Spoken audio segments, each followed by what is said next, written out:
Fala aí, meu aluno, minha aluna, tudo bem com você? Vamos aqui para mais uma aula de literatura. Hoje, nosso grandioso, maravilhoso, queridíssimo Machado de Assis. Talvez aí, para muitos, né? O maior escritor da literatura brasileira. Genial, fenomenal. Então a gente vai falar um pouquinho sobre ele, né, sua vida, sua obra, sua importância para a literatura e analisar algumas de suas obras, alguns de seus textos. Ok? Então, vamos lá aqui, ó. Machado de Assis. Alfredo Bose, um crítico literário, ele escreveu o seguinte, que o ponto mais alto e mais equilibrado da prosa realista brasileira acha-se na ficção de Machado de Assis. Ele próprio, o Machado, não se considerava realista. Ele se considerava acima disso, né? Não uma escrita que simplesmente falasse da realidade. Ele ia além disso. Na verdade, ele não começou realista, entre aspas, né? A gente estuda o Machado dentro do realismo brasileiro, né? Dentro dessa categoria, mas ele, até por conta do contexto histórico e de algumas características, mas ele traz várias inovações.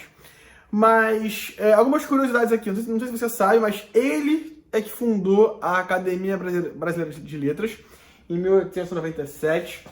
A gente estuda ele normalmente separado. Eu particularmente gosto de estudar realismo, naturalismo e depois voltar para falar de Machado com mais calma, dedicar uma aula só para os seus livros. E ele tem aqui uma primeira fase, chamada de fase romântica, com obras mais ingênuas, em que seus livros se aproximam mais do romantismo. Então são obras sem a presença do pessimismo e da ironia que tanto marcam os seus maiores livros, como Dom Casmurro, Memórias Póstumas, Brás Cubas, Memorial de Ares, tantas obras em que há essas características. Os personagens, então as personagens, têm características mais românticas, né? Os relacionamentos amorosos, isso é mais colocado em pauta, aí, no centro da história. A principal temática são os relacionamentos amorosos. Ele escreveu 4 romances nessa fase romântica, que é a sua primeira fase, tá? Uma fase mais ingênua, mais em que ele iniciava aí nesse trabalho quanto escritor de romances, que são os livros Ressurreição, de 1872, A Mão e a Luva, de 1874, Helena, de 1876 e aí a Garcia, de 1878. Essas obras aqui não costumam ser estudadas nem cobradas com muita frequência. O que a gente mais estuda em Machado é a sua fase realista, com obras mais maduras, menos ingênuas, onde ele faz uma crítica ao moralismo superficial. O que é isso? É a oposição entre aparência e essência. As pessoas, por mais que aparentam ter uma atitude boa, na verdade, elas estão escondendo as suas verdadeiras intenções, que são ruins, que são egoístas. É mais ou menos sobre isso. Esse é o foco, né? Foco nas questões psicológicas dos personagens, no que os personagens pensam. Isso é muito difícil de ser abordado. Eu cito 2 obras, talvez 2 das mais famosas de Machado, em que ele faz isso de forma genial. Uma é Memórias Póstumas, de Brás Cubas. Essa obra apresenta um narrador que já morreu. O narrador que já morreu. Então, o narrador é personagem, mas ele já morreu. E ele morto conta a sua vida. Percebe? É meio viagem. Ele é um personagem chamado de metafísico. Além do que é físico, além do que é real, além do que é concreto. E aí ele conta sobre sua vida. Só que ele está morto. Então é como se ele estivesse contando aquilo que ele está pensando. E ele agora pode revelar todo o seu pensamento, porque antes, enquanto ele era vivo, ele tinha um pensamento. Por exemplo, ele queria criar um remédio, né? Ele estava engajado na tentativa de criação de um remédio, também chamado de emplasto. Remédio emplasto, que seria a mesma coisa, um medicamento. E ele diz, ele batalha isso ao longo de sua vida, e depois que já morreu, ele fala a verdade. Ele fala assim, ó, agora que eu tô morto, ninguém pode me julgar, ninguém pode me criticar, eu vou falar. Eu só queria criar aquele remédio, não era nem tanto assim para ajudar as pessoas, não, para curar a doença, não. Era só para ter dinheiro e para ter o meu rosto estampado no remédio, ter fama, ter reconhecimento. Mas isso ele nunca falou enquanto estava vivo. Mas agora ele pode falar. Então é uma maneira de aparecer o psicológico, a mente, o pensamento do personagem no texto. Outro clássico personagem é Bentinho, Dom Casmurro, da obra do Dom Casmurro, né? Em que há aquela questão de traição. Traiu ou não traiu Capitu? Bentinho, Capitu traiu ou não traiu Bentinho?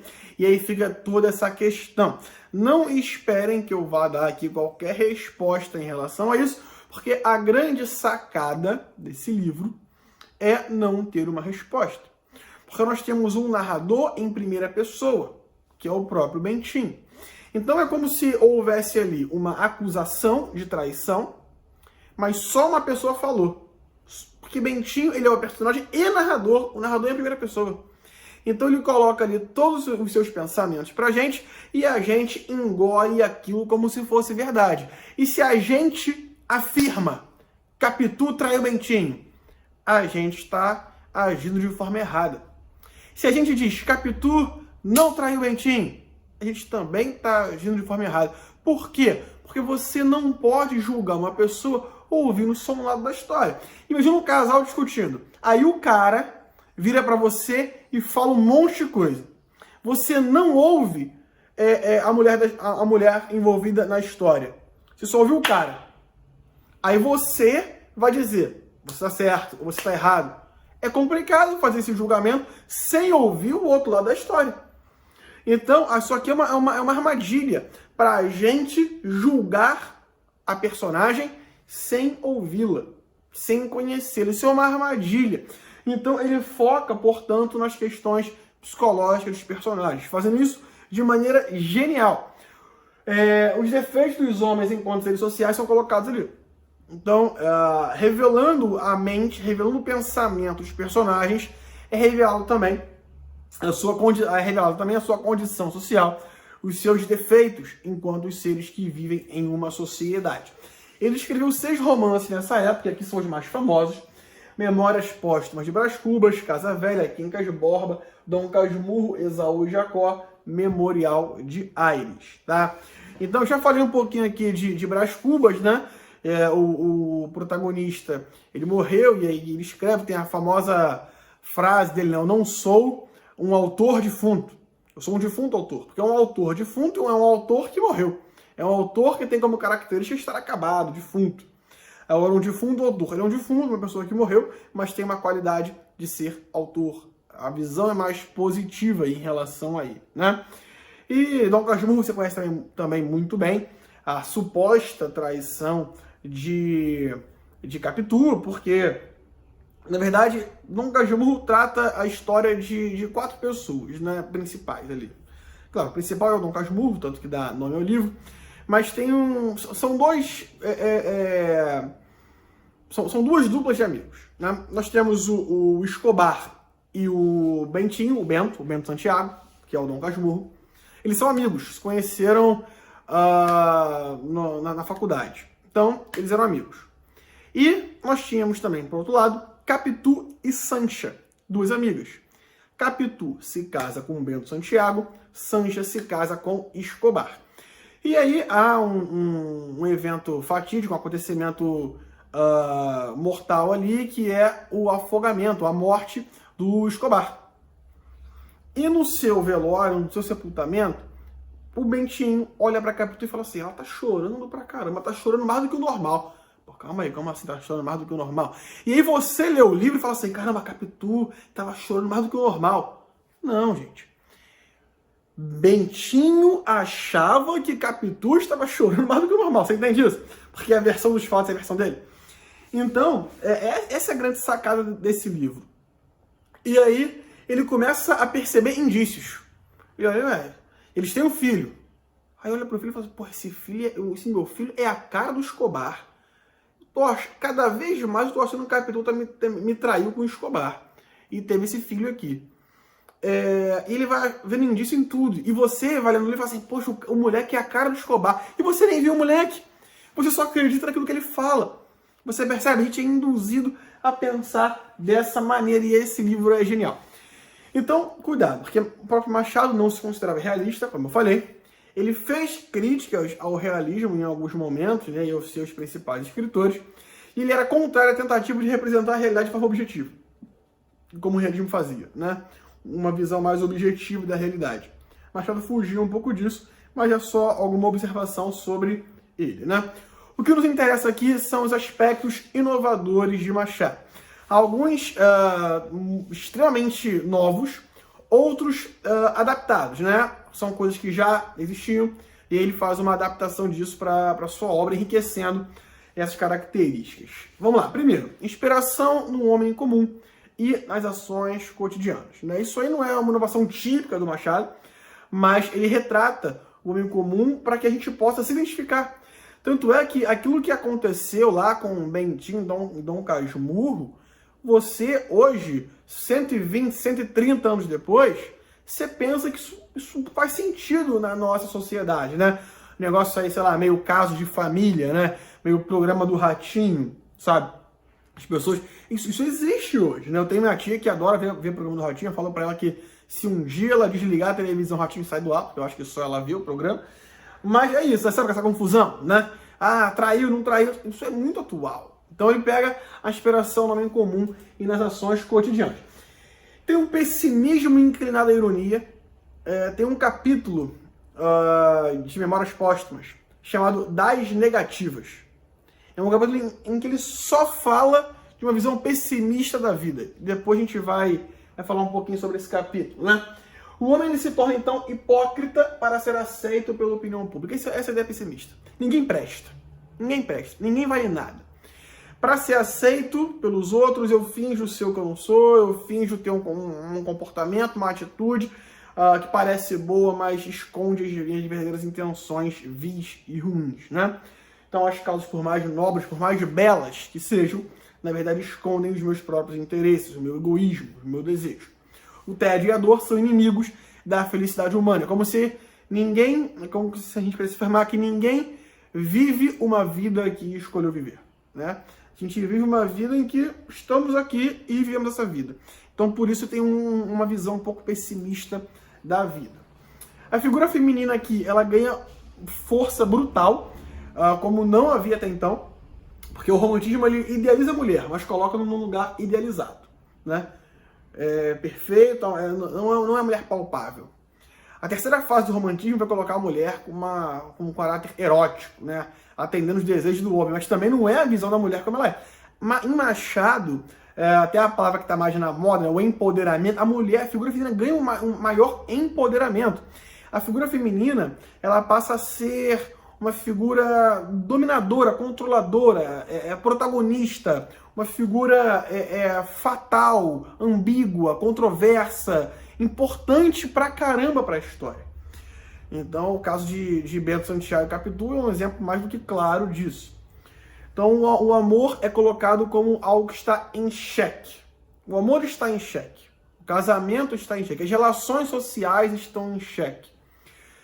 O Brás Cubas é um exemplo de personagem metafísico, como eu falei, né? Alguém que está além da realidade e por isso não pode ser julgado por ninguém. Então ele fala o que ele quer e não está nem aí. Ele não vai ser mais julgado, porque o que é a hipocrisia, as máscaras sociais? Eu não falo o que eu penso para não ser julgado pelo outro. Então, os meus verdadeiros interesses eu escondo para não parecer que eu sou ruim. Então eu finjo que sou bom. Mas o Brás Cubas estava morto, não estava nem aí para isso, né? Aqui eu trouxe um trecho que fala exatamente sobre isso. Vamos ver se a gente consegue ler aqui.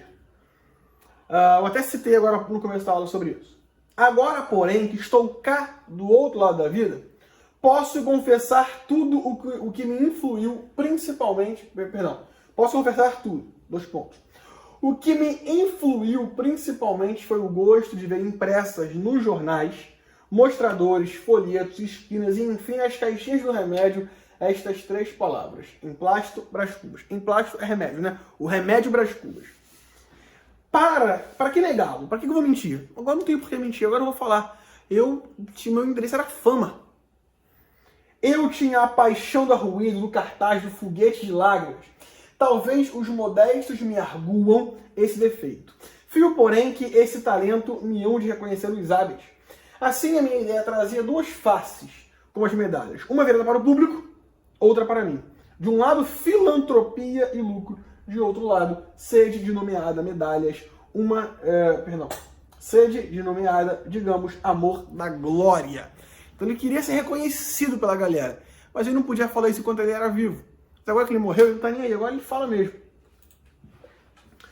Nós temos a subversão dos padrões. É de praxe que um texto tem uma dedicatória. Então ele vai fazer uma dedicatória também. Mas que ser humano é digno de uma dedicatória? Ninguém, porque ninguém presta.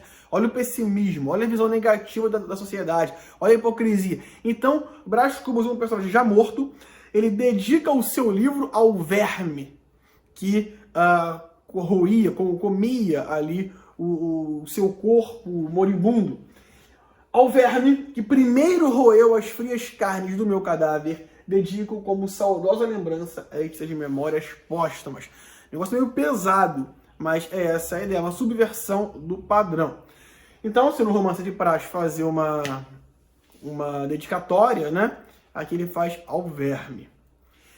Machado retrata também a degeneração do homem em alguns aspectos. Primeiro, uma degeneração biológica, onde o homem, o corpo do homem, ele passa por uma degradação. Personagens mortos, né? O Brás Cubas é um exemplo. Então, velhice, a morte, a doença, isso acaba biologicamente, fisicamente com o corpo humano. Há também uma degeneração moral, o rompimento, a quebra da ética, a quebra dos valores. Tudo isso é deixado de lado, né? Os seus interesses mais baixos, eles ficam escondidos ali, justificando os próprios impulsos com motivos nobres. Então há uma máscara social. E há a degeneração psicológica da mente. Há uma espécie de alucinação, delírio, loucura. O Bento Santiago, quando ele começa a ver em tudo uma suposta traição de Capitu, ele entrou num delírio, numa loucura. Tudo para ele, em tudo ele via alguma coisa. É igual você, sei lá, você sonhar com alguma coisa, com um número, e aí naquele dia tudo é aquele número. Você sonhou com o número, sei lá, 30, ou com melhor, com o número 10. Você sonhou com o número 10. Aí você vai, quando você vê a hora, 10:10. Ih, que dia é hoje? 10 de outubro. Ih, caramba, sabe essa meia loucura assim? Que você começa a prestar atenção naquilo. Então, o seu cérebro começa a meio que enlouquecer. Com o Bento Santiago, foi mais ou menos isso também, tá? A narrativa em primeira pessoa não é algo, obviamente, né, inovador, assim, Machado inventou isso, mas ele usou a primeira pessoa de forma muito genial, muito sábia, para passar a sua intenção, né, como acontece em Dom Casmurro, quando a gente tenta acreditar, quando a gente é levado a acreditar naquilo que Bento Santiago fala pra gente. Uma narrativa não linear, que volta ao passado, né? Não segue para frente sempre, com uma coisa fundamental, isso aqui é muito importante, chamado digressão. Digressão é uma pausa na narrativa, logo a narrativa não é linear, ela indo andando para frente, ela para. Ela para. Os fatos acabam não importando tanto, porque ele faz uma pausa e ele começa a falar da própria obra. Ele está contando alguma coisa. Não, e aconteceu isso, mas olha só, esse livro aqui, ele é um livro muito bom. Então ele começa a conversar sobre o livro. Então ele para de contar a ação. Então as ações, às vezes, ficam em um segundo plano. Isso aqui, que função da linguagem é essa? Ele está contando uma história, para e começa a falar do próprio livro. Qual é a função da linguagem? Que usa o código para falar do código. Função metalinguística. Então ele usa a metalinguagem nessa digressão. Outra coisa que ele faz, quando ele dá essa pausa, é se dirigir ao leitor, conversar com o leitor. Em um dos capítulos curtos ali do livro de Memórias Póstumas de Brás Cubas, o narrador ele fala assim, essa narrativa ela é lenta, ela é como os bêbados, vão para um lado para o outro. Então parece que a narrativa é ruim, né? Porque ela é lenta assim. Mas ele fala assim, na verdade, o defeito desse livro aqui é você, leitor. Você é o defeito, porque você tem pressa de ler, você tem pressa de acabar, você quer correr logo, mas esse livro não é assim. Então a culpa não é do livro, a culpa não é dele. Olha que arrogância, a culpa é do leitor. E é engraçado o Machado fazer isso, porque Quem era o público leitor de Machado? Quem era? Os seus textos eram publicados em folhetins, às vezes em revistas de moda. 20%, acho que nem 20% da população da época era uma população leitora. O seu livro Helena, que é um livro lá da primeira fase dele, acho que é 1876, se não me falha a memória, da primeira fase dele, da fase romântica, demorou 29 anos para vender a primeira edição, as 1.500 primeiras cópias. 1.500 cópias em 29 anos. É muita coisa. Muita coisa. Hoje em dia, o livro mais vendido da semana superou isso e muito. Então, ele meio que tira um pouco o sarro do seu leitor. Isso é bem interessante também. Logo, a narrativa é lenta. Porque ele fica fazendo essas digressões na sua narrativa. Aqui eu trouxe alguns exemplos que eu quero ler com vocês e destacar alguns pontos que eu julgo importantes, tá? Não sei se dá para você ler aí muito bem, se a letra ficou pequena, mas eu vou lendo aqui também, tá? Esse aqui é o capítulo 1, o primeiro capítulo de Memórias Póstumas, tá? O título do capítulo é Óbito do Autor. Há algum tempo, hesitei se devia abrir estas memórias pelo princípio ou pelo fim. Isto é, se poria em primeiro lugar o meu nascimento ou a minha morte. Suposto o uso vulgar seja começar pelo nascimento, duas considerações me levaram a adotar diferente método. A primeira é que eu não sou propriamente um autor defunto, mas um defunto autor, para quem a campa é a cova, né? Foi outro berço, eu nasci de novo. A segunda é que o escrito ficaria assim mais galante, mais novo. Moisés, que também contou sua morte, não a pôs no introito, mas no cabo. Diferença radical entre este livro e o Pentateuco. Então ele está falando assim, ó, eu não sabia, ele já morreu. Eu não sabia se eu começava falando da minha morte ou do meu nascimento. Mas, ó, ele compara e fala assim, ó, Moisés começou falando sobre o nascimento. Então eu vou começar falando sobre a morte, porque eu sou diferente. A minha escrita é mais elegante, é mais nova. Então ele julga a sua escrita, o narrador personagem, com uma escrita que é superior ao Pentateuco, à escrita de Moisés, às Sagradas Escrituras. Ora, se isso não é uma arrogância extrema desse narrador personagem. E ele fala sobre sua morte. Olha que descrição maravilhosa. Dito isto, expirei, né, morri, às 2h da tarde de uma sexta-feira do mês de agosto de 1869.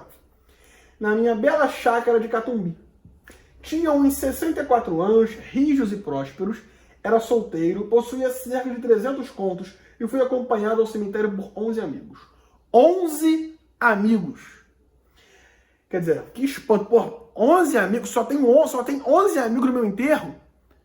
Aí olha o que ele faz.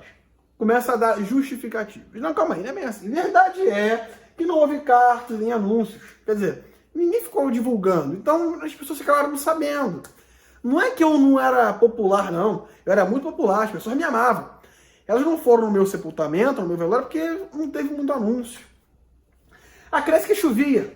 Peneirava uma chuvinha miúda, triste e constante, tão triste que levou daqueles fiéis da última hora a intercalar esta engenhosa ideia no discurso que proferiu à beira de minha cova. Quer dizer, além disso chovia, estava chovendo, então as pessoas não foram. Mas não é que eu não era bom, não. Eu era muito bom.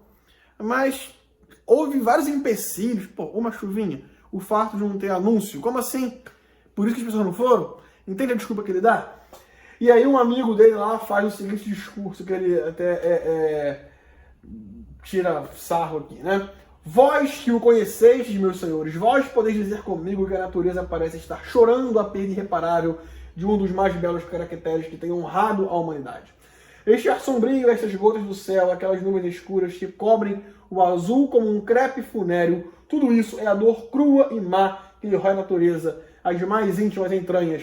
Tudo isso é um sublime louvor ao nosso ilustre finado. E que nós temos aqui? Uma digressão, né? Em que ele fala aqui, ele para, né, e conta um pouquinho sobre a sua história. Um ar de superioridade, se julgando superior à figura de Moisés, né? Ele compara a sua escrita com o Pentateuco, julgando-se superior. E coloca a desculpa na falta de anúncios e na chuva para terem poucas pessoas no seu sepultamento, né? Percebemos então uma narrativa não linear, começando pela sua morte em primeira pessoa. Ele fala, há algum tempo eu hesitei, é um narrador em primeira pessoa. Aqui um título, aqui mais um capítulo, aqui o capítulo 71, né? Isso, 71, o senão do livro. Eu também já comentei um pouco sobre isso aqui com vocês hoje. Começo a arrepender-me deste livro. Não que ele me canse, eu não tenho o que fazer. E realmente, expelir alguns maus capítulos para esse mundo sempre é a tarefa que distrai um pouco da eternidade. Mas o livro é enfadonho, cheira a sepulcro, traz certa contração cadavérica. Vício grave e, aliás, ínfimo, porque o maior defeito deste livro és tu, leitor. Tu tens pressa de envelhecer e o livro anda devagar. Tu amas a narração direta e nutrida, o estilo regular e fluente. E este livro e o meu estilo são como os ébrios, são como os bêbados. Guinam à direita e à esquerda, andam e param, resmungam, urram, gargalham, ameaçam o céu, escorregam e caem. Então, nitidamente aqui percebemos uma digressão. Ele comenta a obra, interage com o leitor, como nós já falamos, uma narrativa não linear que para o tempo inteiro, né? Desqualifica o leitor, falando que ele que é o defeito do livro, né? Essa ironia é muito característica do Machado. Aqui o último capítulo, 160 de Memórias Póstumas, das negativas. Olha o pessimismo aí. É um capítulo só de negativas. Ele diz tudo aquilo que ele não alcançou durante a vida. Entre a morte do Quincas Borba e a minha, mediaram um sucesso inarrável na primeira parte do livro. O principal deles foi a invenção do emplasto Brás Cubas, que morreu comigo por causa da moléstia que apanhei. Aí até uma ironia, né? Ele morreu da moléstia que ele estava tentando curar com remédio. Divino emplasto, tu me darias o primeiro lugar entre os homens, acima da ciência e da riqueza, porque era a genuína e direta inspiração do céu. O acaso determinou o contrário, e aí vos ficais eternamente hipocondríacos. E aí ele fala, este capítulo é todo de negativas. Olha como é que as sentenças começam com não. Não alcancei a celebridade do emplasto. Não fui ministro. Não fui califa. Não conheci o casamento. Verdade é que, ao lado dessas faltas, come a boa fortuna de não comprar o pão com o suor do meu rosto. Mas não padeci a morte de Dona Plácida, nem a semidemência de Quincas Borba. Somadas umas coisas e outras, qualquer pessoa imaginará que não houve míngua nem sobra, e consequentemente que saí quite com a vida. Quer dizer, eu não tive muito sucesso em alguma área, mas também não sofri tanto. Então parece que eu saí quite com a vida, né? Não saí nem ganhando nem perdendo. E aí ele fala, e imaginará mal, porque ao chegar a este outro lado do mistério depois da morte, achei-me com um pequeno saldo, uma pequena vantagem da vida, que é a derradeira negativa deste capítulo de negativos. Não tive filhos. Ele considera isso como algo positivo. Por quê? Não transmitir a nenhuma criatura o legado da nossa miséria. Até quando parece que ele não vai ser pessimista, ele fala, até que eu saí ganhando da vida. Você, opa, tem uma coisa boa. Qual é a coisa boa? Não ter filho para não perpetuar a espécie, para não transmitir a nenhuma criatura o legado da nossa miséria. Ou seja, ele é pessimista mais uma vez. Então é um capítulo de negativas que encerra com uma grande negativa. Então o narrador está morto ali nos julgamentos. Ele pode ser honesto já e contar tudo, falar a verdade sobre a verdadeira intenção de se criar o remédio, né? Uma oposição entre aparência e essência, qual era a sua verdadeira intenção. Ele confessa, né? O principal motivo para a criação do emplasto era a fome e dinheiro. Uma visão extremamente pessimista, né? Não. Ele deixa isso bem claro. Aqui, agora, Dom Casmurro, capítulo um clássico também, Olhos de Ressaca, capítulo 123. E aqui eu já caminho para encerrar, acho que tem mais uma análise e a gente encerra. Enfim, chegou a hora da encomendação e da partida. Sancha quis despedir-se do marido e o desespero daquele lance consternou a todos. Muitos homens choravam também, as mulheres todas. Só Capitu, amparando a viúva, parecia vencer-se a si mesma. Consolava a outra, queria arrancá-la dali. A confusão era geral. No meio dela, Capitu olhou alguns instantes para o cadáver tão fixa, tão apaixonadamente fixa. Quem disse isso? O Bentinho. Não é o narrador onisciente. Quem falou isso foi o Bentinho. que não admira lhe saltassem algumas lágrimas poucas e caladas. As minhas cessaram logo, quer dizer, eu chorei, mas chorei pouco, ela chorou demais. Fiquei a ver as dela. Capitu enxugou-as. Depressa, olhando a furto para a gente que estava na sala, redobrou de carícias para a amiga e quis levá-la, mas o cadáver parece que a retinha também. O caráter estava retendo ela, estava deixando ela ali, fixa, parada? Não, parece que o cadáver a retinha. Essa é a impressão do Bentinho. O momento houve em que os olhos de Capitu fitaram o defunto, quais os da viúva. Quais os da viúva? Ele está comparando o olhar de Capitu para o defunto, para o Escobar, assim como a Sancha, a ex-esposa do Escobar, a viúva, olhava para ele. Quer dizer, ele está querendo dizer o que com isso? O que ele está querendo dizer com isso? Capitu olha para o defunto igual a mulher dele olha. O que ele está querendo dizer com isso? Ela me traiu com esse cara. É isso que ele está querendo dizer. Sem o pranto nem palavras desta, mas grandes e abertas como a vaga do mar, lá fora, como se quisesse estragar também o nadador da manhã. Então o Capitu olhava tão apaixonadamente para o defunto. Nas palavras de Bentinho, né? Afirma que as lágrimas dele cessaram logo, acabaram, e o cadáver parece que a retinha.